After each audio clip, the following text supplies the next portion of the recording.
So let's talk about some important facts about forex. Okay, these are very important things that you need to look at and you need to understand if you want to be successful in the forex market.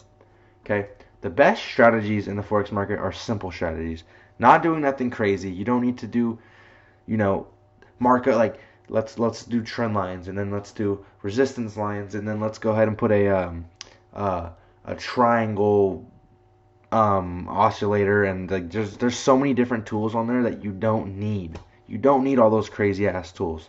It's just the simple stuff that's really going to get you far. I promise you.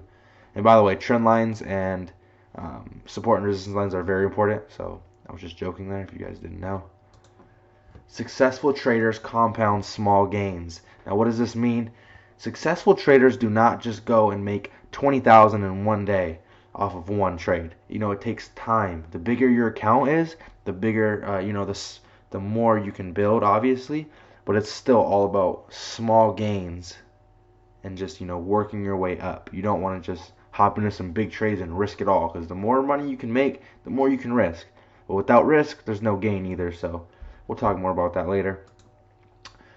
Forex is the biggest market, and that's a huge fact for you to know. Forex is a huge market. I think like 3 trillion goes through it every day. It is insane. It's a huge market, and there's a lot, and I mean a lot of money to be made. So keep that in mind. Overtrading is a recipe for failure. Just because you've made a certain amount of money does not mean to keep going. Keep going that day. Take a break. If you only want to make 20 bucks a day, make your 20 bucks, wait till the next day. And that's how you compound. That's how you learn to trade. Safe at first and start out. I know a lot of you guys are coming from my Telegram. I know I show you guys I make thousands a day or this or that a day. Like, okay, it took me years to get to this point. It's not something that happens overnight, okay?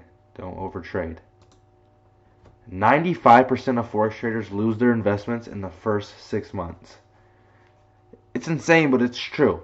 95% of forex traders really do lose their investments in the first 6 months, and here's why. They trade without the proper knowledge.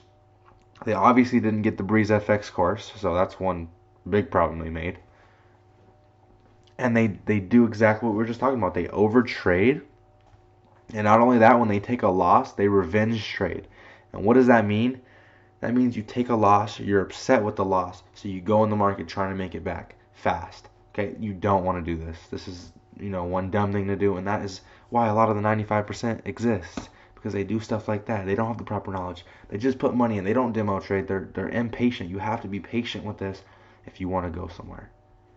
And those are some very important facts about forex before we begin the main discussion.